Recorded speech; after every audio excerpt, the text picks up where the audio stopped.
Hello my dear friends, welcome to my YouTube channel. तो आज के इस वीडियो में हम डिस्कस करेंगे एनवायरमेंटल बॉटनी से रिलेटेड मोस्ट इम्पॉर्टेंट एमसीक्यूज। ठीक है, जो कि मेनली बीएससी थर्ड ईयर के थर्ड पेपर का फर्स्ट यूनिट है एनवायरमेंटल बॉटनी। तो मैं आपको ये बता दूं कि ये जो एमसीक्यूज है मैंने प्रीवियस उसके पेपर से कलेक्ट किए हैं। ठीक है, तो चलिए हम स्टार्ट करते हैं। Let's start. तो डियर, आगे बढ़ने से पहले मैं आपको एक बार सिलेबस बताना चाहती हूँ। जो यूनिट फर्स्ट है आपके थर्ड पेपर का एनवायरमेंटल बॉटनी, ठीक है, इसमें यूनिट फर्स्ट में mineral resources of planet earth, जो कि मैंने यहाँ पे मेंशन किया है, कंजर्वेशन ऑफ मिनरल रिसोर्सेज, ठीक है, इन सभी को स्टडी करना होता है। सॉइल, उसके टाइप्स, उसकी properties and various problems of soil, जैसे क्या प्रॉब्लम होती है फर्टिलाइजर से रिलेटेड सभी थिंग्स, ठीक है, ये सभी हमें स्टडी करना होता है। और वाटर में the source of water, physical, chemical and biological properties of water, ये सभी के सभी हमें स्टडी करने होते हैं। सस्टेनेबल मैनेजमेंट ऑफ वाटर, कैसे हम मैनेज करें सस्टेनेबल तरीके से, जो आगे आने वाले हमारे जो जनरेशन्स हैं उनको भी प्रॉफिटेबल हो और उन्हें भी वाटर मिल जाए। Energy resources in India and forest में इनका global forest wealth, importance of forest and deforestation, इन सभी से रिलेटेड हमें स्टडी करना होता है एनवायरमेंटल बॉटनी में। ठीक है, तो इससे जो भी एमसीक्यूज बन सकते हैं जो आपके एग्जाम के लिए मोस्ट इंपॉर्टेंट है, वो आज के इस वीडियो में हम डिस्कस करेंगे। ओके, चलिए अब सिलेबस हो चुका है, अब हम स्टार्ट करते हैं। Okay, now the first question for you is water has maximum density at 4 degree Celsius. ठीक है, जो वाटर होता है उसकी मैक्सिमम डेंसिटी कितनी डिग्री सेल्सियस पर होती है? तो डियर, ये 4 डिग्री सेल्सियस पर होती है। मतलब जो वाटर है वो सबसे ज्यादा जमा हुआ हो सकता है, हम बोल सकते हैं सबसे ज्यादा उसकी डेंसिटी होती है 4 डिग्री सेल्सियस पे। Okay, now the second question for you is, ये भी 2015 में आया हुआ है। इस तरह के आपको एग्जाम में बहुत सारे क्वेश्चन देखने के लिए मिल सकते हैं कि दो तरह के सेंटेंस दिए हैं, जिनमें से एक राइट है, एक रॉन्ग है, और दोनों राइट्स हो सकते हैं। ठीक है, दोनों सही हो सकते हैं, दोनों गलत हो सकते हैं। तो हम अपना फर्स्ट सेंटेंस रीड करेंगे। इसमें बोल रहा है कि higher surface tension of water is controlling factor in plant physiology. मतलब जो प्लांट फिजियोलॉजी होती है, क्या उसमें हायर सरफेस टेंशन वाटर का कंट्रोलिंग फैक्टर होता है? Now the second question is, eutrophic lakes जो होते हैं, eutrophic lakes are deficient in nutrients and without much biological activities. मतलब यूट्रॉपिक लेक्स में कोई भी न्यूट्रिएंट्स नहीं पाए जाते। तो क्या ये राइट है या क्या ये दोनों राइट है? Option A is sentence 1 is right and second is wrong. B is sentence 1 is wrong और second is right. Both sentence are right और both second sentence are wrong. तो डियर, इसमें हमारा फर्स्ट जो सेंटेंस है वो right है और सेकंड इज रॉन्ग है। मतलब ए इज करेक्ट ऑप्शन। ठीक है, तो higher surface tension of water is controlling factor in plant physiology.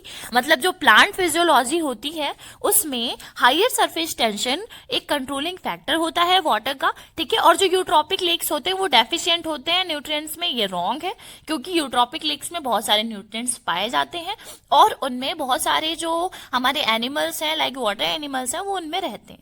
ठीक है, now the third question is, to conserve wetlands Ramsar convention was held at. मतलब जो रामसर कन्वेंशन था वेटलैंड्स को बचाने के लिए, वो कहाँ पे हुआ था? तो ये ईरान में 1971 में हुआ था। Option A is correct, Iran 1971। Okay, now the fourth question is, water vapour present in atmosphere is called. जो वाटर वेपर होती है एटमोस्फेयर में, उसे क्या बोलते हैं? So dear, it is called as fog. उसे हम फॉग बोलते हैं। ठीक है, वो वाला फॉग नहीं जो हम परफ्यूम में यूज करते हैं। ठीक है, जो फॉग बोलते हैं। ठीक है, okay, now the next is fifth. ठीक है, फिफ्थ में हमें क्या करना है कि water is an excellent solvent for ionic compound. देखिए, ये भी वैसा ही क्वेश्चन है जो हमने अभी रीड किया था। ठीक है, जैसे सेकंड क्वेश्चन था हमारा। तो वाटर जो है वो एक्सीलेंट सॉल्वेंट है आयनिक कंपाउंड के लिए। या सेकंड है, gases and biologically important compounds are well dissolve in water. ठीक है, तो ये हमें बताना है। अब देखिए, इसमें तो मैंने पहले से टिक आउट कर रखे हैं सारे, तो आई थिंक आपको समझ में आ रहे होंगे। तो देखिए, सेंटेंस 1 इज रॉन्ग है एंड सेकंड इज राइट है। मतलब जो वाटर है वो एक्सीलेंट सॉल्वेंट नहीं है आयनिक कंपाउंड के लिए। कुछ ऐसे भी सॉल्वेंट होते हैं जो एसिड में मतलब घुलते हैं। ठीक है, और भी आप समझ रहे होंगे, ठीक है। और gases and biologically important compounds are well dissolve in water. जो गैसेस होते हैं और जो बायोलॉजिकली इंपॉर्टेंट कंपाउंड्स होते हैं वो वाटर में डिजॉल्व होते हैं, okay. So option C is correct, sentence 1 is wrong and second is right, okay. Now the sixth is in water 2 hydrogen atoms and 1 oxygen atom. अब जो वाटर होता है उसमें 2 हाइड्रोजन एटम होते हैं और 1 ऑक्सीजन एटम होता है। हमें पता है कि वाटर का फॉर्मूला होता है H2O, है ना, H2O हमें सभी को पता है। तो इसमें पूछ रहा है कि जो एंगल होता है वो कितनी डिग्री का होता है। तो इसमें देखिए पहले से इसमें मैंने टेक आउट कर रखा है कि जो वाटर है उसमें हाइड्रोजन एटम और जो ऑक्सीजन एटम है उनमें 105 डिग्री मतलब 105 डिग्री का एंगल फॉर्म होता है, okay. Now the seventh question, the science that deals with physics, chemistry and biology of fresh water. जो फिजिक्स, केमिस्ट्री और बायोलॉजी, ठीक है, जिसमें हम स्टडी करते हैं वाटर की, फिजिक्स और केमिस्ट्री एंड बायोलॉजी, उसके सारे प्रॉपर्टीज डिस्कस करते हैं, ठीक है, स्टडी करते हैं। ऐसी साइंस को हम बोलते हैं लिम्नोलॉजी, ठीक है। जो वाटर से रिलेटेड होगी study, that is called limnology, okay. Now the 8th question, total fresh water, ये भी आया हुआ है आपका 2015 में, ठीक है। जो टोटल फ्रेश वाटर है सॉलिड फॉर्म में अर्थ में, जैसे ग्लेशियर्स हो गए, ये सभी सॉलिड फॉर्म में है, जो कि आइस की फॉर्म में है, ठीक है। ये कितने हमारी अर्थ पर, तो ये है 12%। How much? 12%, okay. Okay, now the next 9th question, ठीक है, sorry, okay. Now the 9th question, ये भी देखिए सेम वैसा ही क्वेश्चन है जैसा अभी हमने स्टडी किया, जिसमें सेंटेंस 1 दिया है हमें कि वेटलैंड्स कंसिस्ट ऑफ मीडो, बॉक्स और स्वैम्स। जो वेटलैंड्स होते हैं उनमें मीडो, बॉक्स और स्वैम्स होते हैं। और सेंटेंस 2 दिया है wetland support lush plant life. तो इसमें कौन सा राइट है और कौन सा रॉन्ग है, ठीक है। तो देखिए इसमें दोनों ही राइट है। जो वेटलैंड्स होते हैं वो कंसिस्ट ऑफ होते हैं मीडो, बॉक्स और स्वैम्स के, ठीक है। और वेटलैंड्स जो होते हैं वो लश प्लांट्स लाइफ को बोल सकते हैं इनकरेज करते हैं या सपोर्ट करते हैं, okay. So B option is correct, both sentences are right. Now the 10th question, which one is not a physical process of weathering? जो weathering है मतलब जो मौसम होते हैं हमारे चेंज होते हैं वेदर, ठीक है, तो उनकी एक फिजिकल प्रोसेस क्या है। तो देखिए एक्शन ऑफ वाटर, वाटर का एक्शन जैसे वेपर में कन्वर्ट हो रहा है या बारिश हो रही है ना, रेन हो रहा है, इन सब ये सभी तो हो गए एक्शन ऑफ वाटर। तो ये एक फिजिकल प्रोसेस है। Now the temperature is also a physical process. And gravity से बहुत ज्यादा इफेक्ट होता है ना, जो बारिश की बूंदे होते हैं वो जमीन पर ही क्यों आते हैं, ठीक है। तो ये सभी के सभी हैं, लेकिन oxidation and reduction is not a physical process of weathering, okay. So C option is correct, which one is not a physical process of weathering, oxidation and reduction, okay. I hope you may understand. Now the next is 11th, ठीक है। 11th अब हमें करना है। 11th में क्या बोल रहा है, sentence 1 is smaller mineral particle are converted to true soil through a complex process called pedogenesis. मतलब जो पेडोजेनेसिस प्रोसेस होती है उसमें क्या होते हैं, जो स्मॉलर मिनरल होते हैं, छोटे छोटे मिनरल होते हैं, मिनरल पार्टिकल्स होते हैं, वो कन्वर्टेड होते हैं ट्रू सॉइल में, है ना, थ्रू अ कॉम्प्लेक्स, जिस प्रोसेस को हम बोलेंगे pedogenesis, it is right. And second is micro organism play a major role in this process. जो माइक्रो ऑर्गेनिज्म होते हैं वो इस प्रोसेस में बहुत ज्यादा मेजर रोल प्ले करते हैं। तो dear both sentences are right, B option is correct, ठीक है। जो स्मॉलर मिनरल पार्टिकल है are converted to true soil through a complex process called pedogenesis. Pedogenesis ऐसी प्रोसेस होती है जिसमें स्मॉल पार्टिकल्स जो सॉइल के होते हैं, मिनरल पार्टिकल होते हैं, वो ट्रू सॉइल में कन्वर्ट हो जाते हैं, जैसे आपका एक राइजोबियम बैक्टीरिया है, ठीक है। और जो माइक्रो ऑर्गेनिज्म, ये राइजोबियम बैक्टीरिया एक माइक्रो ऑर्गेनिज्म है ना, तो ये एक मेजर रोल प्ले करता है, sorry. Now the next 12 is which horizon of soil profile is rich in organic matter। मतलब जो ऑर्गेनिक मैटर होते हैं उसमें सॉइल की कौन सा हॉरिजन, ए बी सी और ओ, कौन सा हॉरिजन है जो रिच होता है। तो डियर ए जो हॉरिजन है वो रिच होता है, ठीक है। Which horizon, A. Now the 13 is which one is not a part of soil complex. Soil complex का कौन सा पार्ट नहीं है। देखिए mineral matter is also a soil part, है ना. सॉइल ऑर्गेनिक मैटर ये भी एक तरह का पार्ट है सॉइल कॉम्प्लेक्स का. और soil water and soil atmosphere is also a soil complex, ठीक है, part of a soil complex. So all above all are correct, ठीक है. इसमें सभी के सभी पार्ट हैं, इसमें कोई भी रॉन्ग नहीं है. Okay, now the next. Next is 14 है हमारा, the loss of soil by the action of wind and water. जो सॉइल है उसका लॉस विंड मतलब हवा के थ्रू और वाटर के थ्रू, तो इसे हम क्या बोलते हैं, this process is called as soil erosion. ठीक है, जो बी ऑप्शन है हमारा वो करेक्ट है. देखिए आपको सॉइल इरोजन बोलते हैं अगर हम हमारी जो सॉइल है, ठीक है, वो मान लीजिए हवा के जरिए उड़ उड़ कर जा रही है या बाढ़ आ जा रही है, ठीक है, उससे जा रही है, तो इस प्रोसेस को हम बोलेंगे soil erosion. Okay, now the 15 is, ये भी 2015 में आया, the headquarter of forest survey of India. जो फॉरेस्ट सर्वे ऑफ इंडिया है उसका हेडक्वार्टर कहाँ है. So dear its headquarter at Dehradun. इसका हेडक्वार्टर कहाँ है, हमारे देहरादून में है. Okay, now the next 16th question, ये 2015 में भी आया और हमारा रिपीट हुआ है 2019 में. The land area upon which rain water falls, ऐसा एरिया जहां पे रेन वाटर गिरता है, ठीक है, उसे हम बोलते हैं watershed. It is called as watershed. Okay, now the 17th question, which one is potential hotspot of surface water of India?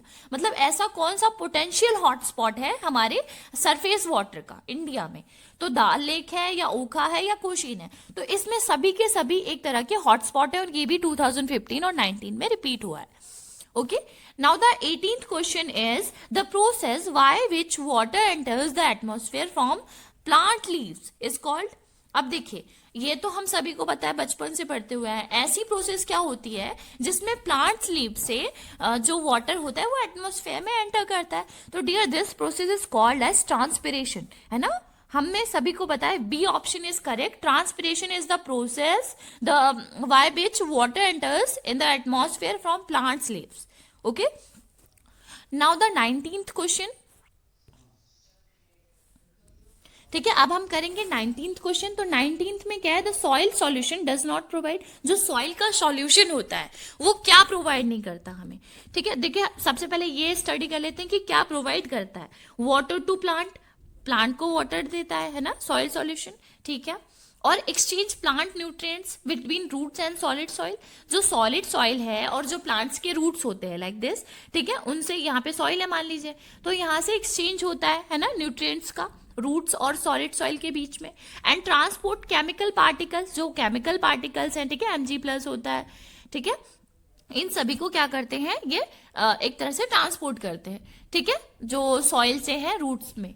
ठीक है, लेकिन ये ट्रांसलोकेशन नहीं करता फूड सॉलिड्स का. ठीक है, so D is the correct. The soil solution does not provide translocation of food solids. और क्या प्रोवाइड करता है, वाटर प्रोवाइड करता है, exchange plant nutrients between roots and solids. ठीक है, and transport chemical particles to and from soil particles. Okay, have you understand. Now the 20th question, अब 20वां हमारा क्वेश्चन है, elements that occur in substantial level in plants.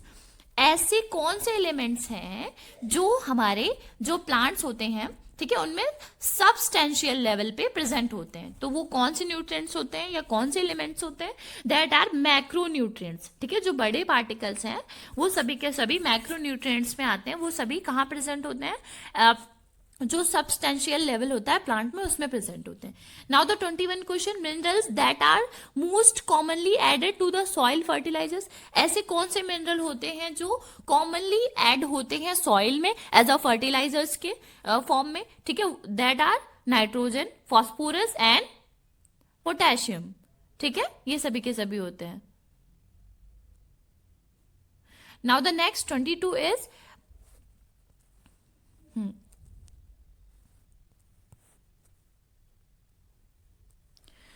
Okay, now the 22nd is the greatest problem of water conservation is to reduce the amount of. ऐसा कौन सा बोल सकते हैं मेन प्रॉब्लम है वाटर का, ठीक है, कंजर्वेशन करने के लिए, तो वो है रन ऑफ वाटर। अब देखिए क्या होता है कि जैसे हमारे आसपास जो भी वाटर है, बारिश होती है, तो हम क्या करते हैं कि अगर मान लीजिए हमने कहीं पर इकट्ठा किया पानी, तो वो एक जगह से दूसरी जगह चला जाता है आराम से। तो ये बहुत ज़्यादा ग्रेटेस्ट प्रॉब्लम है जो हमारे डेजर्ट्स एरियाज होते हैं उनमें। Now the 23 is a renewable natural resource. देखिए, रिन्यूएबल नेचुरल रिसोर्स होते हैं हम जिन्हें फिर से पा सकते हैं, और नॉन रिन्यूएबल ऐसे होते हैं जिससे हम फिर से ग्रो नहीं कर सकते या उनके नेचुरल फॉर्म में हम फिर से नहीं ला सकते, लाइक अ फॉसिल फ्यूल, जैसे हमारा पेट्रोल वगैरह है, पेट्रोल डीजल, तो इन सभी को हम फिर से रिन्यू नहीं कर सकते। लेकिन जो फॉरेस्ट है इन्हें हम फिर से रिन्यू कर सकते हैं। कोल, पेट्रोलियम और मिनरल्स को फिर से रिन्यू नहीं किया जा सकता, ठीक है। So that are non renewable resources and forest are the renewable natural resources. Okay, now the 24th is biogases. Which type of natural resource? जो बायोगैस होती है वो which type की natural resource होती है, ठीक है, ये 2016 में पूछा गया आपका। तो it is renewable and non conventional। जो बायोगैस होती है हम इसे फिर से बना सकते हैं, है ना। बायोगैस क्या होती है, मीथेन होती है, ठीक है, मोस्टली मीथेन और कार्बन डाइऑक्साइड होता है, ठीक है। और ये कैसे नॉन कन्वेंशनल होती है। Okay, now the next is 25th, the process of mineralisation by micro organism helps in the release of. अब देखिए, ये आया है 2016 में, तो इसमें पूछ रहा है कि ऐसी कौन सी प्रोसेस है मिनरलाइजेशन की जिसमें माइक्रो ऑर्गेनिज्म हेल्प करते हैं। क्या हेल्प करते हैं रिलीज करने में, क्या इनऑर्गेनिक न्यूट्रिएंट्स फ्रॉम ह्यूमस, जो ह्यूमस है उससे इनऑर्गेनिक न्यूट्रिएंट्स रिलीज करते हैं, या both organic and inorganic nutrients from humus, दोनों ही करते हैं, या organic nutrients from humus organic nutrient करते हैं, या नन ऑफ द अबव। तो dear C is the correct, जैसा कि इस पे टिक भी है, आपको समझ में आ रहा होगा, ठीक है। Organic nutrients from the humus, the process of mineralisation by micro organism help in release of organic nutrients from humus, ठीक है। Now the next, okay, next question है हमारा 26, lignite, bituminous and anthracite are different types of. ये क्या है, देखो, lignite क्या है, बाइटुमिनस क्या है एंड एंथ्रासाइट क्या है। ये न्यूक्लियर फ्यूल है, कोल है, या नेचुरल गैस है, या बायोगैस है। तो dear this is a natural gas, lignite और बाइटुमिनस एंड एंथ्रासाइट्स, ठीक है, ये सभी के सभी क्या होते हैं, नेचुरल गैस होते हैं। नाउ द 27, हमारा नेक्स्ट क्या है, fresh water present on earth. जो फ्रेश वाटर है वो हमारी अर्थ पे कितना है, हाउ मच परसेंट। तो dear it is 2.5% of total water, ठीक है। जो हमारा टोटल वाटर है 75% है टोटल वाटर, उसमें से 2.5% हमारा नेचुरल है, ठीक है, फ्रेश वाटर है, फ्रेश बोल सकते हैं, जो पीने लायक है, ठीक है। नाउ द 28, नेक्स्ट है हमारा main source of water to soil. अब सॉइल का मेन क्या है, वाटर का रिसोर्स बोल सकते हैं, ठीक है, या सोर्स बोल सकते हैं। तो डियर सॉइल को अब कैसे पानी मिलता है, आपको पता होगा रेनफॉल से मिलता है। रिवर्स तो बहुत कम ही हमारी सॉइल तक आएंगे, मान लीजिए रिवर्स से तो उन्हें मिलेगा जो सॉइल रिवर्स के पास है ना, कैनाल से भी नहीं मिल सकता, लेक से भी नहीं मिल सकता, but rainfall is the main source of water to soil. Okay, now the 29, next है हमारा जो एंथ्रोपोजेनिक एक्सटिंक्शन है वो किसके थ्रू होता है। अब देखिए, जो हमारे प्लांट लाइफ्स है ना, या हमारे जो बोल सकते हैं कि बहुत सी ऐसी स्पीसीज हैं प्लांट्स के, एनिमल्स की, जो एक्सटिंक्ट हो चुकी हैं, तो वो किसके जरिए होती हैं, वो ह्यूमन एक्टिविटीज के जरिए होते हैं। क्यों, क्योंकि हम इतना डिफॉरेस्टेशन करते हैं जिसके थ्रू ये सारे के सारे जो हमारे बोल सकते हैं एंथ्रोपोजेनिक एक्सटिंक्शन है वो होता है। ओके, नाउ द 30, नेक्स्ट है in recycling of mineral elements. जो रिसाइकलिंग है मिनरल एलिमेंट्स की विद इन एन इकोसिस्टम, एक इकोसिस्टम में the responsible direct acting organism are called. जो रिस्पॉन्सिबल हैं उन्हें क्या बोलेंगे। तो डियर एस, जो रिसाइकलिंग मिनरल होते हैं किसी भी एलिमेंट का, वो किसके डिकम्पोजर्स के थ्रू होता है, ना प्राइमरी कंज्यूमर के थ्रू होगा नहीं, प्रोड्यूसर तो बनाते हैं ना, सेकेंडरी कंज्यूमर भी नहीं, लेकिन जो डीकम्पोजर है वो रिसाइकलिंग का काम करते हैं जो मिनरल एलिमेंट्स होते हैं उन्हें। Okay, so option A is the correct.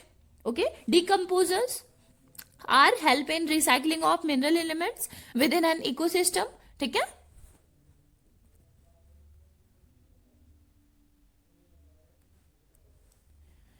Okay, now the next is green house effect. अब जो ग्रीन हाउस इफेक्ट होता है वो मेनली किसके द्वारा कॉज होता है, किसके थ्रू कॉज होता है ना। अब देखो ये किस लिए होता है, क्योंकि जो हमारी सी है ना, सी का जब लेवल बढ़ जाता है वहां पे वेपराइजेशन बहुत ज्यादा बढ़ जाता है ना, वहां पे बहुत सारी गैसेस आने लग जाते हैं, लाइक क्लोरोफ्लोरोकार्बन है ना, जितने भी ग्रीन हाउस गैसेस हैं, तो ये क्या करते हैं, सी लेवल को बढ़ा देते हैं ना। ग्रीन हाउस इफेक्ट में be mainly a cause of rise in sea level. जो सी लेवल है, पानी का बढ़ना, वो किसके थ्रू होता है, ग्रीन हाउस इफेक्ट के थ्रू होता है। नाउ तो 32, ठीक है। नेक्स्ट हमारा वेटलैंड डे कब होता है, तो dear wetland day is observe on 2 February. Okay, 2 फरवरी के दिन हमारा जो वेटलैंड डे है वो होता है।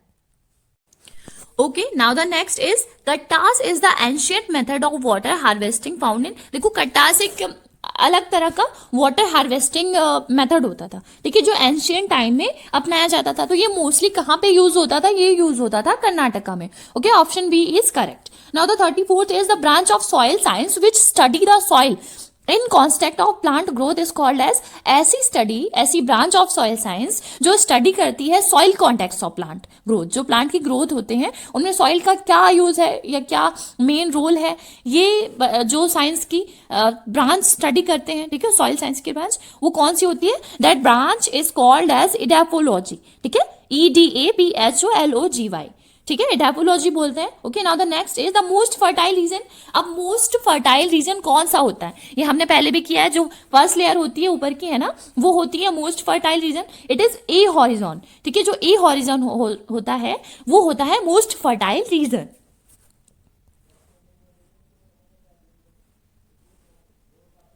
Okay, now the next is the soil texture wise water erosion is maximum. अब ऐसा जो टेक्सचर होते हैं सॉइल के, जैसे कोई सैंडी सॉइल है जिसमें सैंड है, कोई सिल्टी है ना, कोई लोमी है, कोई क्ले की तरह है, तो इसमें पूछ रहा है कि सॉइल का ऐसा टेक्सचर, ठीक है, सॉइल का टेक्सचर वाइज बोले तो वाटर इरोजन किस में मैक्सिमम होता है, तो वाटर इरोजन मैक्सिमम होता है हमारा सैंडी लोम में, है ना, जो सैंडी सॉइल होती है उसमें होता है मोस्टली।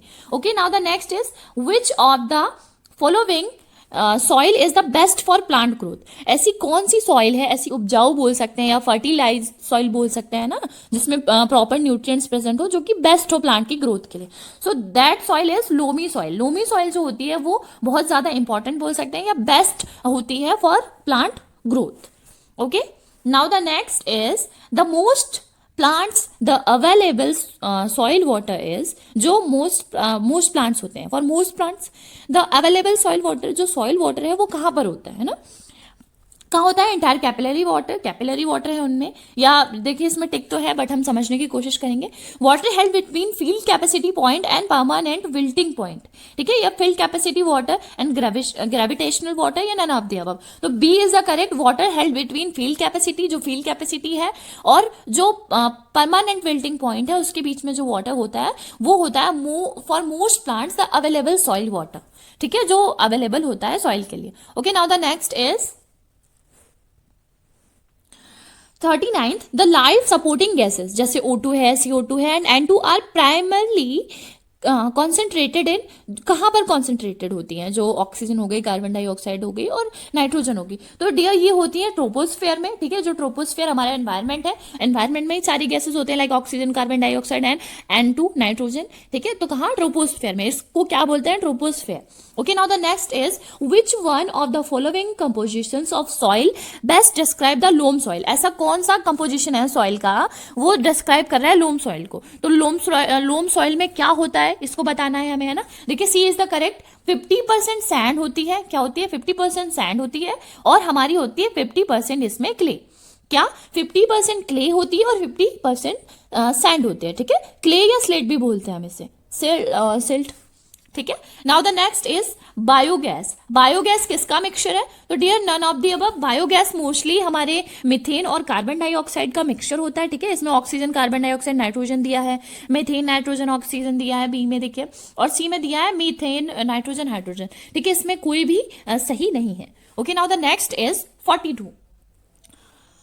तो नेक्स्ट क्वेश्चन है हमारा 42, trees that do not shed their leaves belong to. ऐसे कौन से ट्रीज हैं जो अपनी लीव्स को शेड नहीं करते, so dear that are coniferous forest, ऐसे फॉरेस्ट हैं कॉनिफेरस फॉरेस्ट जो कि अपनी लीव्स को शेड नहीं करते. Okay, now the next is the source of the energy largely used in India. ऐसा कौन सा एनर्जी का यूज है, जैसे सोलर एनर्जी यूज करते हैं हम, या थर्मल करते हैं, या हाइड्रो करते हैं, या कूल एनर्जी करते हैं, जैसे मेन सोर्स क्या है. तो डियर हमारे जो इंडिया में कूल एनर्जी, मतलब कूल का बहुत ज्यादा यूज होता है एनर्जी प्रोड्यूस करने में. ठीक है, so the cool energy is the main source of largely used in India. ठीक है, source of energy.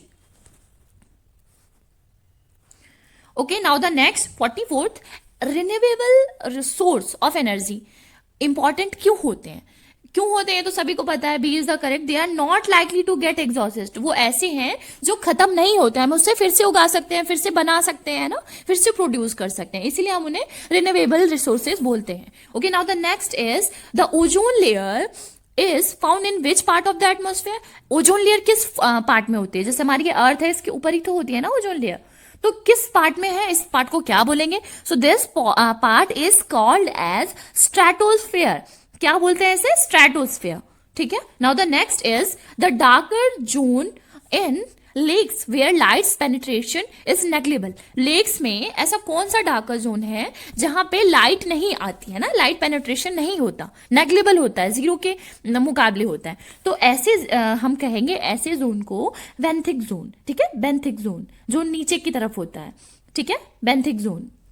Okay, now the next is 47th. ठीक है, नेक्स्ट है हमारा जो एनवायरमेंटल एजुकेशन है वो क्यों इंपॉर्टेंट है. Environmental education is important because, क्यों इंपॉर्टेंट है, ये क्या करती है, it raises consciousness about our environment. जो हमारा एनवायरमेंट है उसमें कॉन्शियसनेस बताता है, बढ़ाता है ना.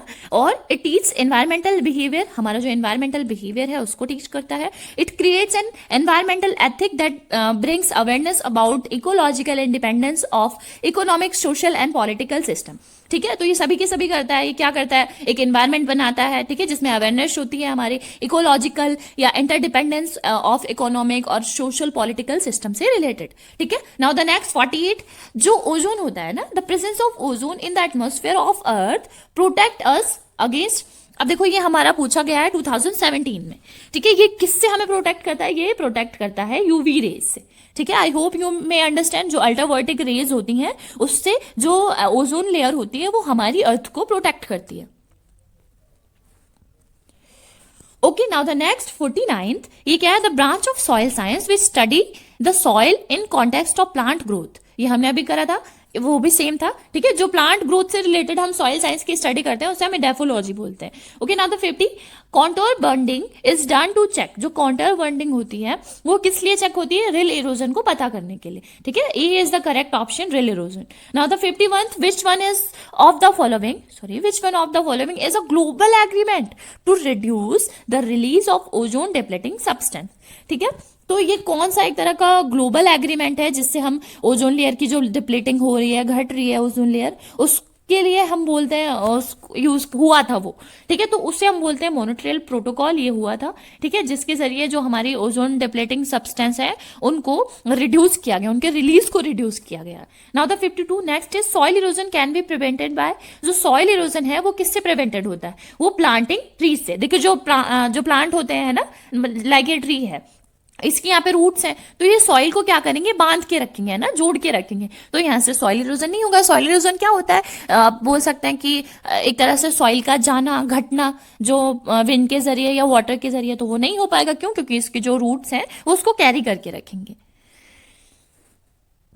Okay, now the next is 53, most serious threat to wild life. अब जो मोस्ट थ्रेट बोल सकते हैं, बहुत ज्यादा डरावना एक क्या है, सपना क्या है वाइल्ड लाइफ के लिए, कि जो हमारा हैबिटेट है वो डिस्ट्रक्शन हो रहा है, मतलब वो घट रहा है. अब जैसे हमारे बहुत सारे देखिए, जो चीता की प्रजाति हुआ करती थी, लायन की हुआ करती थी, वो एक्सटिंक्ट होने लग गया है ना, कम हो गए हैं हमारी. तो most serious threat to wild life comes from habitat destruction. Okay, now the 54th is most fertile layer of soil, top layer. ये तो हम पहले भी कर चुके हैं ना, ए हॉरिजॉन.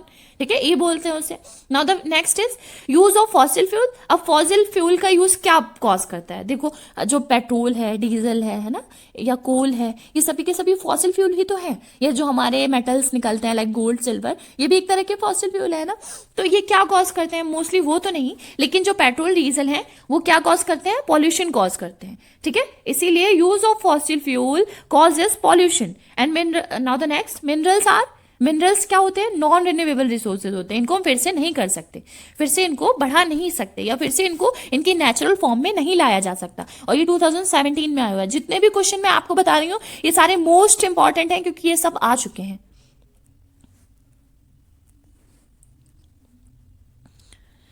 ठीक है, अब नेक्स्ट है हमारा 57, which is a renewable source of energy. Renewable source क्या है एनर्जी का? बायोमास। केरोसिन नहीं बना सकते फिर से, है ना, हम नहीं बना सकते केरोसिन। कोल फिर से नहीं बना सकते, पेट्रोलियम फिर से नहीं बना सकते, लेकिन बायोमास या बायोगैस ऐसा गैस है जिसे हम फिर से बना सकते हैं। सो ये क्या है? एक तरह का रिन्यूएबल रिसोर्सेस है। ओके, नाउ द नेक्स्ट है हमारा 58। इसमें क्या है? A depleting source of water is, कौन सा है डिप्लीटिंग सोर्स? क्या है वाटर का? देखिए, फॉसिल फ्यूल है, क्योंकि हम इन्हें यूज करेंगे जितना वो घट जाएंगे। वाटर तो चलो हम फिर से इनको यूज करके रेनी वाटर के थ्रू वापस ला सकते हैं। विंड, हाँ ठीक है, हमारे जो प्लांट्स हैं उनसे हमें ऑक्सीजन मिल जाएगी, हम उन्हें कार्बन डाइऑक्साइड दे देंगे। सन से हमें सनलाइट मिल जाएगी। बट फॉसिल फ्यूल हम जितना जितना यूज करते जाएंगे उतना ये खत्म होते जाएंगे, क्योंकि फॉसिलाइजेशन एक ऐसी प्रोसेस है जो कि बहुत ज्यादा टाइम लेती है। इसमें 100 ईयर्स, 200 ईयर, 300 ईयर्स, ये सभी के सभी हमें बहुत ज्यादा टाइम लेकर के मिलते हैं, है ना। जैसे कि हमारे पुराने जो एंशियंट टाइम में बहुत सारे बड़े बड़े ऑर्गेनिज्म होते थे, है ना, लाइक डायनासोर्स होते थे, उनके थ्रू हमें ये फॉसिल फ्यूल्स मिले, क्योंकि वो मिट्टी में दब गए और फिर उनका जो ऑर्गेनिक मैटर है वो चेंज हो गया, फ्यूल्स में जो फॉसिल फ्यूल है उनमें चेंज हो गया। तो लेकिन अब क्या है, अब इस प्रोसेस को तो बहुत ज्यादा टाइम लगेगा ना, तो इसलिए ये हम जितना जितना यूज करेंगे उतना कम होते जाएंगे। So it is a depleting source of energy. Okay, now the next, all of the following help in increasing agricultural production. ऐसी कौन सी थिंग हैं जो कल्चरल प्रोडक्शन को ग्रोथ करते हैं ना, इंक्रीज करते हैं, लेकिन इसमें से एक कम है ना, एक एक्सेप्ट है, हम बोल सकते हैं वो नहीं होता। तो देखो इसमें टिक है, जैसे कि कटिंग ऑफ फॉरेस्ट, या हम कट करते हैं फॉरेस्ट को, है ना, और लैंड का कल्टीवेशन इंक्रीज करते हैं, तो उससे क्या होता है? एग्रीकल्चर को बढ़ावा नहीं मिलता है, इंक्रीजिंग नहीं होती जो हमारा एग्रीकल्चरल प्रोडक्शन है उसमें। ठीक है, और किससे होता है? Expansion of irrigation facilities, irrigation facilities के एक्सपेंशन से होगा। Increase in application of fertilizers के एप्लीकेशन में इंक्रीज करने से होगा, या मैकेनाइजेशन ऑफ फार्मिंग, फार्मिंग के मैकेनाइजेशन से इंक्रीजिंग होता है हमारे एग्रीकल्चरल प्रोडक्शन में। लेकिन अगर हम फॉरेस्ट को कट कर देंगे और लैंड का कल्टीवेशन बढ़ा देंगे तो इससे नहीं होगा। ठीक है, इससे हम अपने आप को ही एक तरह की हानि में डाल रहे हैं। Okay, now the next is green house effect refers to. अब जो ग्रीन हाउस इफेक्ट होता है वो किसे रिफर करता है? वार्मिंग इफेक्ट को। किसको? वार्मिंग इफेक्ट को। ठीक है, गर्म हो, जो हमारी सतह है पृथ्वी की, है ना, जो हमारी लेयर है वो गर्म होती जा रही है, इससे वार्मिंग इफेक्ट कॉज हो रहा है। ठीक है, तो ये ग्रीन हाउस इफेक्ट का मेन बोल सकते हैं कॉज है, उससे बन रहा है। ठीक है, कूलिंग तो होगा नहीं, cooling and moist condition no, increase rainfall no, greenery को भी नहीं, और डिजर्टिफिकेशन नो। ये किसको इफेक्ट को कॉज करेगा? रिफर करेगा वार्मिंग इफेक्ट को। Okay, now the next is which is the highest level of the atmosphere. जो एटमॉस्फेयर है उसका हाईएस्ट लेवल क्या बोला जाता है? So there it is called as thermosphere. Okay, now the next is an important source of atmospheric methane. जो methane है, atmospheric methane है, उसका इंपॉर्टेंट सोर्स क्या है? तो इंपॉर्टेंट सोर्स है हमारा राइस फील्ड्स। ठीक है, राइस फील्ड से मोस्टली मीथेन कॉज होती है, बनती है। ठीक है, जो एटमॉस्फेयर में हमें मिलती है। ओके, नाउ द एमएबी क्या है? एमएबी इज अ प्रोग्राम जो कि stand for man and biosphere. मतलब जो मैन है और बायोस्फेयर है उसे कोरिलेट करने के लिए एक प्रोग्राम बनाया गया जिसे हम एमएबी प्रोग्राम बोलते हैं। Okay, now the next 64. Which one of the following types of vegetation has commercially important trees like ebony, mahogany, rosewood और रबर? ठीक है, ऐसे कौन से वेजिटेशन है ना, जो कि कमर्शियली इंपॉर्टेंट है, जैसे इबोनी हो गया, mahogany हो गया, रोजवुड हो गया, रबर हो गया. तो इसमें टेक क्या पहले से ट्रॉपिकल रेन फॉरेस्ट. ये सभी के सभी, जैसे इबोनी हो गया, mahogany हो गया, या जो रोजवुड है हमारा या रबर है, ये सभी के सभी ट्रॉपिकल रेन फॉरेस्ट में आते हैं. ठीक है, ये सभी के सभी किस में आते हैं? ट्रॉपिकल रेन फॉरेस्ट में, जिनसे हमें बहुत सारा की हमारी डेली लाइफ यूज की थिंग्स प्रोवाइड होती हैं. Okay, now the next is in which of the following parts of India monsoon type of forest are found. अब मॉनसून टाइप के फॉरेस्ट हमारे कहाँ पे मिलते हैं? राजस्थान में तो मिलेंगे नहीं, क्योंकि वहां पे वो desert area, Odisha is not, Uttar Pradesh हमारा मैदानी भाग है ना. तो हमें मिलते हैं कहाँ पे? असम में. It is found at Assam. Monsoon type forest are found at Assam. Okay, now the next, which is the richest source of minerals in India? जो richest source है मिनरल का इंडिया में, वो कहाँ है? वो है छोटा नागपुर प्लेटू में. कहाँ पे? छोटा नागपुर, पठार बोल सकते हैं, प्लेटू इज द पठार, हिंदी मीनिंग उसका. ठीक है, तो कहाँ पे रिचेस्ट सोर्स है हमारा मिनरल का? छोटा नागपुर. ठीक है, ये तिब्बतन प्लेटू और भंडेर प्लेटू एंड डेक्कन प्लेटू, यहाँ पे कोई भी मिनरल नहीं मिलता. मोस्टली हमारे छोटा नागपुर से ही मिनरल्स फाउंड होते हैं. Now the next is anthropogenic extinction. जो एंथ्रोपोजेनिक एक्सटेंशन है वो कहाँ पे, किस लिए होता है? Because due to human activities जो हम करते हैं, लाइक डिफॉरेस्टेशन, या हमारे ही थ्रू बहुत सारे ग्रीन हाउस इफेक्ट कॉज हो रहे हैं. तो ये क्या करते हैं? ये कॉज करते हैं एंथ्रोपोजेनिक एक्सटिंक्शन को. ठीक है, जो हमारी एंथ्रोपोजेनिक लाइफ्स हैं या स्पीसीज हैं, वो सभी के सभी एक्सटिंक्ट होती जा रही हैं इसी के थ्रू, क्योंकि हमारी ह्यूमन एक्टिविटीज ठीक नहीं है. Now the next 68, the least porous soil. ऐसी सॉइल कौन सी है जिसमें बहुत कम पोर होते हैं ना? Least porous soil among the following. तो जो लीस्ट पोरस सॉइल है इज द क्लियर सॉइल. ठीक है, क्लियर सॉइल होती है. Now the next 69, percentage of earth surface which is covered by water. ऐसा कौन सा है अर्थ सरफेस, कितना परसेंट है? ये तो सभी को पता है. जो हमारी धरती है, हमारी अर्थ है, उसमें कितना परसेंट पानी है, कितना परसेंट वाटर है ना? Covered by water. It is 70%. ठीक है, not 60, not 85 and not anything. 70% of earth surface which is covered by water. Okay, now the next, which medicinal plant has high antibiotic and antibacterial properties? ऐसा कौन सा medicinal plant है जिसकी बहुत ज्यादा antibiotic and antibacterial properties होते हैं? So dear, that is नीम आप अपनी अगर डेली लाइफ में यूज करते हैं तो ये बहुत ही अच्छा हाई एंटीबायोटिक और हाई एंटीबैक्टीरियल प्रॉपर्टीज वाला प्लांट है. Okay, now the next is 71, alluvial soil is found in. जो एलोवियल सॉइल होती है वो कहाँ मिलती है? तो जो नॉर्थ इंडिया है, ठीक है, नॉर्थ इंडिया के साइड पे हमें एलोवियल सॉइल फाउंड होती है. Where? North India. Now the next, the dark region of soil profile rich in organic matter. Dark region जो है उसमें सॉइल प्रोफाइल का, उसमें कौन सा ऑर्गेनिक मैटर होता है? तो dear, it is efficient in, या बोल सकते हैं हम उसमें ज्यादा पाया जाता है, या A1 टाइप का organic matter. Okay, now the next, a soil in which weathering and pedogenesis. ऐसा कौन सा सॉइल है जिसमें weathering and pedogenesis occur होती है at the same place is called residual. A soil in which weathering and pedogenesis occur at the same place is called residual. Okay, now the next, which of the following is a metamorphic rock? Metamorphic rock कौन सी होती है? जो slate rock होती है. Slate rock is called as metamorphic rock. ठीक है, next is the most important form of water to plant. The most important form कौन सी होती है वाटर की? कैपिलरी वाटर जो होता है. ठीक है, ये हमारा आया हुआ है 2018 में. ठीक है, most. Okay, now the 76th is one of the hot spots of surface water of India. जो इंडिया का surface water है उसमें उसका hot spot कौन सा है? तो ओखा is the one of the hot spot of surface water of India. ठीक है, now the 77 is laterite soil is rich in. जो laterite soil होती है वो किस में rich होती है? तो डियर, जो laterite soil होती है, मोस्टली रेड soil को ही laterite बोलते हैं आई थिंक. ठीक है, तो वो किस में? आयरन में rich होती है. which substance rich in iron? Okay, now the next is, which is the characteristic feature of a physiologically dry soil?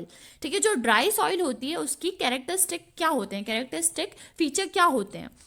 ठीक है, तो वो क्या होती है, concentration of salts is very high in the soil, मतलब ऐसी सॉइल में, ठीक है, ड्राई सॉइल में कॉन्सेंट्रेशन ऑफ सॉल्ट्स बहुत ही ज्यादा होता है.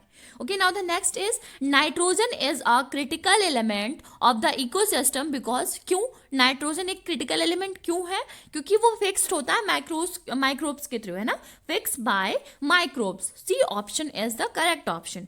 Okay, now the next is 80. Which of the following is a renewable source. Renewable source कौन सा है, फॉरेस्ट को हम फिर से लगा सकते हैं, वाटर फिर से नहीं बनाया जा सकता, sunlight no, and petrol is also no. ठीक है, forest is a renewable source.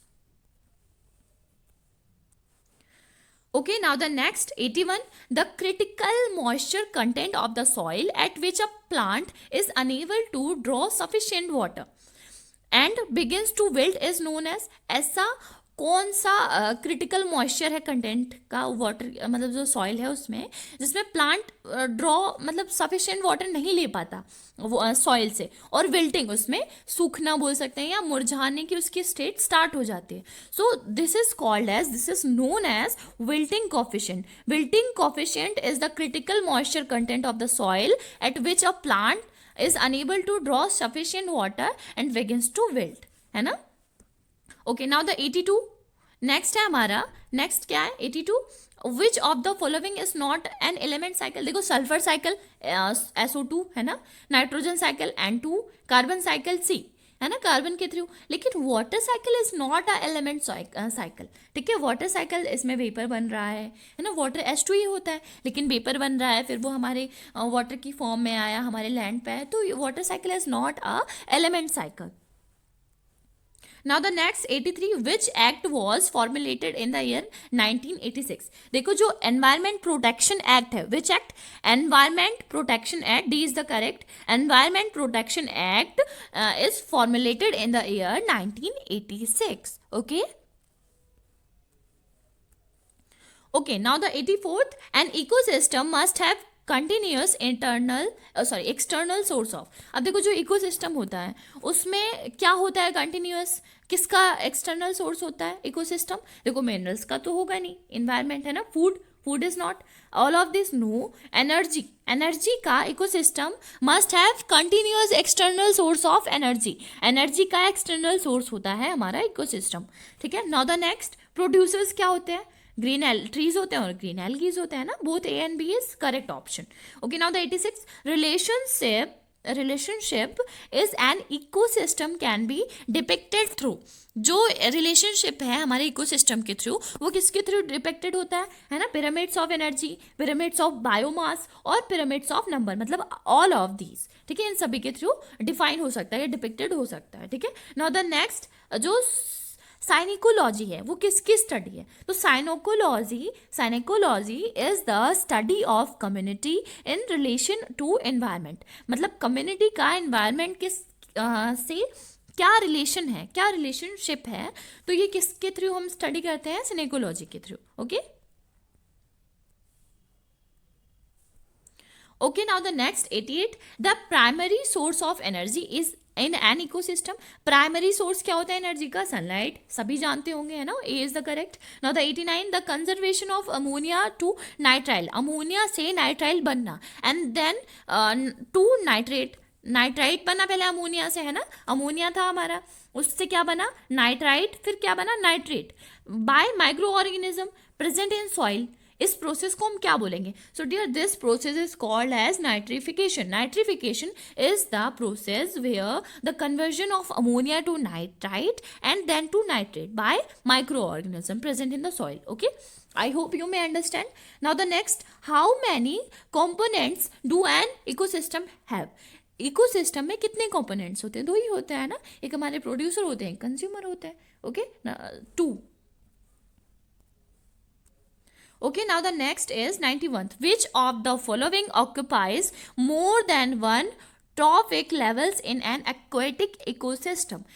ऐसा कौन सा ऑर्गेनिज्म है जिसका एक से ज़्यादा ट्रॉफिक लेवल होता है एक्वेटिक इकोसिस्टम में, तो जो फिश होती हैं उनका होता है. ठीक है, now the next is which of the following is a conventional source of energy. Conventional source क्या होते हैं, नेचुरल गैसेस जो होते हैं वो सभी के सभी कन्वेंशनल सोर्स होते हैं एनर्जी के. ओके, नाउ द नेक्स्ट 93 है हमारा, विच of the following is an alternative source of energy? Biodiesel है ना, कोल, ऑयल और हाइड्रो पावर, ये अल्टरनेट नहीं होंगे, अल्टरनेटिव नहीं होंगे, लेकिन जो बायोडीजल होगा है ना वो अल्टरनेटिव होगा। ये सारे के सारे तो मतलब बन के मान लो हम इससे रिन्यूएबल नहीं कर सकते, ठीक है, लेकिन हम बायोडीजल को फिर से बना सकते हैं, इसलिए ये अल्टरनेटिव सोर्स हो जाएगा हमारा। नेक्स्ट है one of the global hottest hotspot, अभी आपको सही से दिखेगा, हाँ, one of the global hottest hotspots of biodiversity, सबसे ज्यादा गर्म हॉटस्पॉट है ना बायोडाइवर्सिटी के लिए, ग्लोबल हॉटेस्ट जिसे बोल सकते हैं, global hottest hotspot of biodiversity in India is western ghat, जो हमारे वेस्टर्न घाट है ना, पश्चिमी घाट है हमारे, वो सभी के सभी ग्लोबल हॉटेस्ट हॉटस्पॉट्स हैं। Okay, now the 95th, the most stable natural ecosystem, most stable natural ecosystem क्या होता है? ओशन होते हैं ना, क्योंकि इसमें अपनी एक लाइफ है, अभी यहाँ पे इनके खुद के वाटर एनिमल्स हैं, वो सारे ऑर्गेनिज्म है, एक तरह का इकोसिस्टम बनाते हैं ना, तो ये एक तरह का मोस्ट स्टेबल इकोसिस्टम है, क्योंकि छोटी मछलियाँ बड़ी मछलियों को खाती हैं, फिर जब वो मर जाती हैं तो उन्हें छोटी मछलियाँ खाती हैं, है ना। आई होप आप लोग रिलेट कर पा रहे होंगे। Now the 96, alkali soils are generally found in, alkali जो सॉइल होती है वो कहाँ मिलते हैं? वो एरिड और सेमी एरिड क्लाइमेट में हमें फाउंड होते हैं, B is the correct option.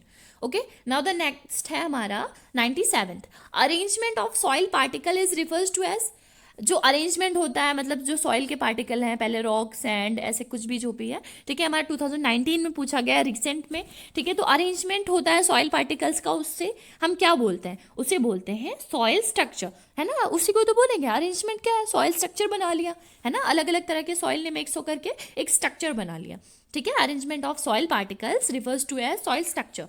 Now the next, bed rock is absent in which soil, जो बेड रॉक होती है वो किस में एब्सेंट होती है? तो बेड रॉक एब्सेंट होती है एलुवियल सॉइल में, ठीक है। 98, bed rock is absent in which soil? Alluvial soil. Okay, now the 99th, red soil is rich in which mineral? Red soil किसमें? अभी हमने करा था लैटराइट सॉइल या रेड सॉइल सेम ही होता है ना, वो आयरन में, आयरन मिनरल में रिच होती है। नाउ द 100th, अब हमारे 100 क्वेश्चन एनवायरमेंटल बॉटनी से खत्म होने जा रहे हैं। तो the soil formed by the deposition of silt brought by reverse, soil formed ऐसी सॉइल जो कि फॉर्म होती है deposition of silt brought by reverse, जो रिवर्स के थ्रू होती है ना, वो कौन सी सॉइल होती है? एलुवियल सॉइल होती है, जो सभी को पता है। Option A is the correct, the soil formed by the deposition of silt brought by reverse, ऐसा सिल्ट, ऐसा वेस्टेज, ऐसा हम बोल सकते हैं मिट्टी, ऐसा सॉइल जो कि रिवर्स के थ्रू लाया जाता है, वो एलुवियल सॉइल होता है। नाउ द 101, लोमी सॉइल किसका मिक्सचर होता है? सैंड, क्ले और सिल्ट का। ये हम पहले भी कर चुके हैं, 50% सैंड होता है और 50% हमारा क्ले और स्लेट होता है। नेक्स्ट है हमारा sheet erosion is caused by, जो शीट इरोजन है मतलब जो मिट्टी का है, सॉइल का इरोजन है, वो किसके थ्रू? हैवी रेन के थ्रू कॉज होता है शीट इरोजन, एक लेयर ही हट जाती है पूरी सॉइल की। Okay, now the next is 103, 103 is the largest amount of fresh water on our plant कहाँ, जो हमारे प्लांट है ना, उसमें लार्जेस्ट अमाउंट फ्रेश वाटर की कहाँ पर है? तो यह पोलर आइस कैप या ग्लेशियर्स में। ये मैंने आपको पहले भी बताया था कि 2.5% वाटर है जो कि हमारा पीने लायक है मोस्टली, है ना, और जो कहाँ मिलता है हमें? पोलर आइस कैप पे या ग्लेशियर्स में फाउंड होता है। Okay, now the anemometer measures, anemometer क्या मेजर करता है? विंड की वेलोसिटी को मेजर करता है। नेक्स्ट है हमारा lime is added to soil which is to, lime किस में एडेड होता है? जो बहुत ज्यादा एसिडिक सॉइल्स होते हैं उनमें। नेक्स्ट है black soil is productive because of abundant, अब क्या होता है हमारे जो ब्लैक सॉइल है उसमें पूरा प्रचुर मात्रा में बोल सकते हैं हिंदी में, उसमें क्या होता है? तो होता है उसमें क्ले और humus. Now the next, fertility of soil is determined bye, अब जो फर्टिलिटी है सॉइल की वो किससे डिटरमाइन करोगे? अब किसी भी चीज़ की फर्टिलिटी या किसी भी चीज़ की एबिलिटी कैसे पता करोगे? जो उसकी क्या उसकी एबिलिटीज़ है, मतलब वो क्या कर सकता है, तो ये लाइफ को सपोर्ट करता है। इसमें प्लांट बहुत ज़्यादा ग्रो हो सकते हैं जिस सॉइल में वो ज़्यादा फर्टाइल होते हैं। तो fertility of soil is determined by its ability to support life. Okay, now the next, Sambhar lake कहाँ है? राजस्थान में है, ठीक है। Sambhar lake is located in the state of Rajasthan. Now the next, desertification can lead to, अब ये हमसे पूछ रहा है कि डिजर्टिफिकेशन किस चीज को लीड करता है, तो डिक्रीज कम हो जाएगा फूड सप्लाईज, है ना, डिक्रीज इन वाटर सप्लाईज कम हो जाएगा। अगर ज्यादा, आप खुद ही सोचो कि अगर रेगिस्तान बढ़ रहा है तो सही से कुछ भी उगा नहीं सकते हम, सही से कोई भी प्रोडक्शन नहीं हो सकता, एग्रीकल्चर नहीं हो सकता, तो फूड सप्लाईज में डिक्रीज हो जाएगा, है ना। वाटर, पानी भी नहीं वहां पे रहेगा क्योंकि वहां पे सब सूख जाएगा, है ना, वेपराइज हो जाएगा सारा वाटर। माइग्रेशन, वहां से सारे माइग्रेट करेंगे और जॉब्स नहीं मिलेंगे, है ना। तो ये सभी के सभी कॉज होते हैं। 5, global warming is not a cause of desertification, है ना, ये डिजर्टिफिकेशन का कॉज नहीं है, ठीक है, लेकिन ये सारे के सारे हैं हमारे जो भी हैं। Okay, so 1, 2, 3 and 4 all are correct, all except 5, हमारा 5 को छोड़कर बाकी सभी ठीक हैं, ठीक है। नाउ द नेक्स्ट 110, ठीक है, ये हमारा 2019 में आया है। ट्रॉम्बे थर्मल पावर स्टेशन कहाँ पर है? इज सिचुएटेड इन, कहाँ है ये? तो डियर ये है हमारा महाराष्ट्र में, ओके, ये कहाँ है? हमारा महाराष्ट्र में। Trombay thermal power station, where does it located? Maharashtra. Where located? Maharashtra, ठीक है, यहाँ पे टिक नहीं है, मैं आपको बता देती हूँ ये कहाँ पे लोकेटेड है, महाराष्ट्र में। Now the next is soil fertility is reduced. अब देखो सॉइल की फर्टिलिटी हम कैसे कम कर देंगे या कैसे कम हो जाएगी? अब देखो नाइट्रोजन फिक्सिंग से तो बढ़ेगी, है ना, क्रॉप रोटेशन से भी बढ़ेगी, और डिकेइंग ऑफ ऑर्गेनिक मैटर, अगर ऑर्गेनिक मैटर कम हो रहा है लेकिन उससे कोई फर्क नहीं पड़ रहा। लेकिन अगर हम उसमें इंटेंसिव एग्रीकल्चर कर रहे हैं, हम उसमें बहुत ज़्यादा एग्रीकल्चर कर रहे हैं ना, कोई भी उनको हम खाद नहीं दे रहे, कोई भी मैन्यूर नहीं दे रहे, और बस एग्रीकल्चर करे जा रहे हैं, रेस्ट नहीं दे रहे हैं, ठीक है, इससे क्या होगी? जो सॉइल की फर्टिलिटी होगी वो रिड्यूस्ड हो जाएगी, कम हो जाएगी। Okay, now the next is a non renewable source is, क्या है? किसको हम फिर से नहीं बना सकते? प्लांट एंड कूल, या वाटर एंड नेचुरल गैसेस, या एनर्जी एंड वाटर, तो या coal and minerals. So option A is the correct.